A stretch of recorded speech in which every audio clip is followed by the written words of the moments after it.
just want to make sure that I'm understanding the argument from some black women.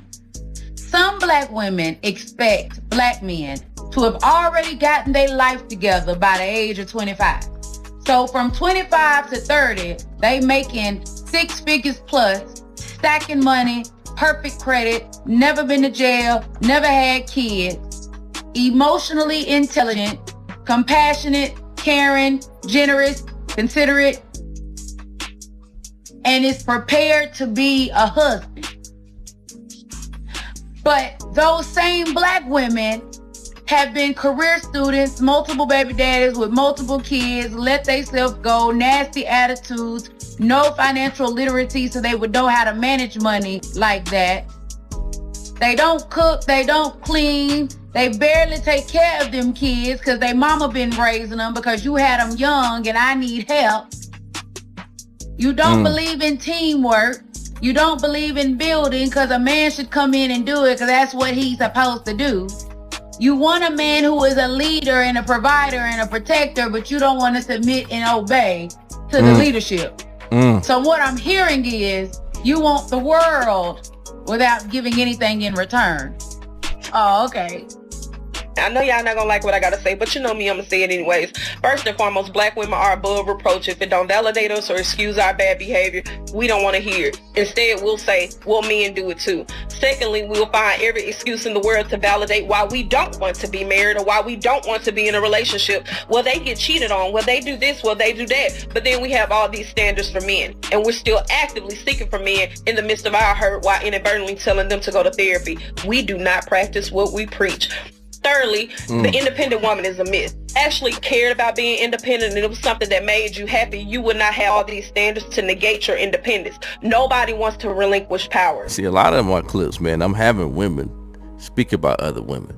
Obviously, I'm going to speak and share my opinion, but a lot of these women, they hearing firsthand some of the things that's going on and how these women are, how these other women are in relationships.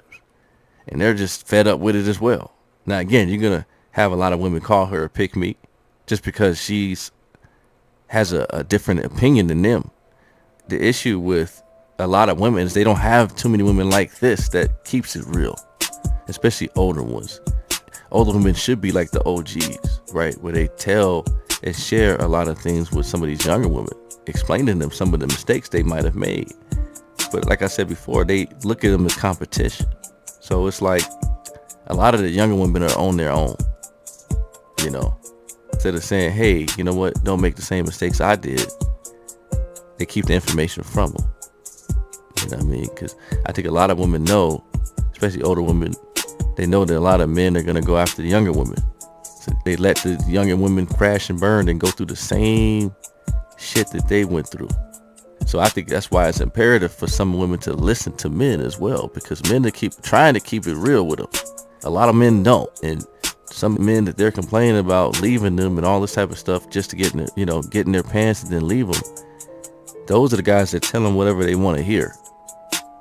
Back to what this lady is saying, man. You know, she put it out there, and like I've been saying, it's just a lot of these things that these women are saying out here just don't make a lot of sense. You want the world, you want all these requirements, but you don't really want to have to consistently give this to a man. You want a man to basically put you on a pedestal, say that they'll take you as you are, you're gonna work and do all the extra stuff themselves. Be mindful of the language that they use. The only time they want to get cool with us is when they know we're going through something with a man. Any other time, they are super judgmental and they ridicule every single thing that we do, from the way we dress to the way we raise our kids to how we have our friendships to us partying in our social life. They ridicule everything, down to the way we wear our hair, down to how we have tattoos, we have piercings. They don't like nothing about us. But when it comes to us having a bad situation with a man, all of a sudden they are our best friend, our biggest cheerleader, our highest supporter. They hate our hypersexuality, but they still sleeping with these same men who are telling us how to act. They're still entertaining those same men.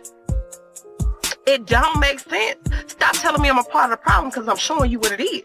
Stop picking and choosing when we get to be women's empowerment versus when we're going to hold women accountable and do both interchangeably across the board.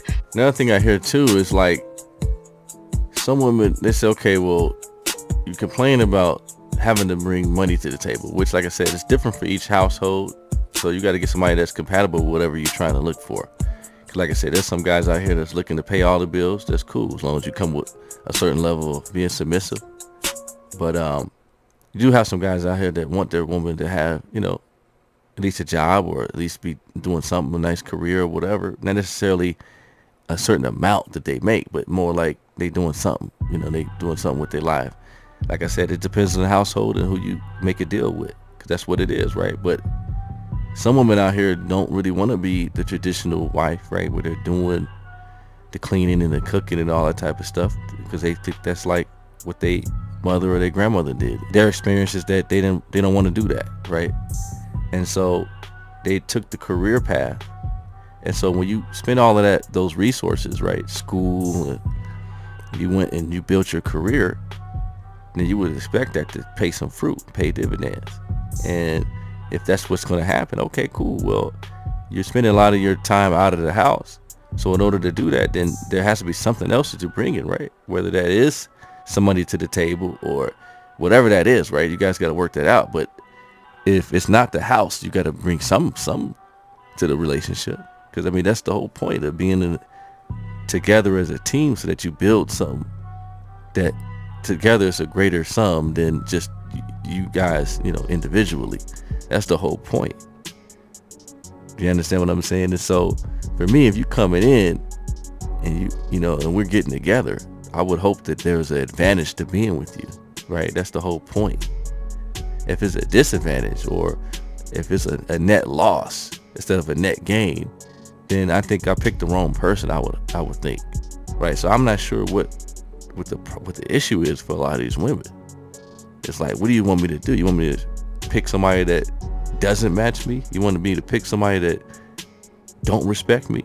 You want me to pick somebody that doesn't fall in line with what I'm trying to do? Make this make sense. Y'all don't practice what you preach. A lot of y'all are trying to heal from the hurt that your father caused, and you taking it out on every man as if you dated every black man, and then we'll have the audacity to say, well, these men are not doing this, these men are not doing this. The definition of insanity is doing something the same way, expecting some different results, and y'all keep doing stuff the same way because it's a mentality. I don't need a man. I'm strong and independent. Nigga get money. I can raise my kids on my own. I can do everything by myself. We're the only group of women that disassociate ourselves from our men. And the very moment that they come with their preferences in response to our standards, we have the audacity to say things like they're insecure, sassy, zesty, misogynistic, or they just simply hate black women.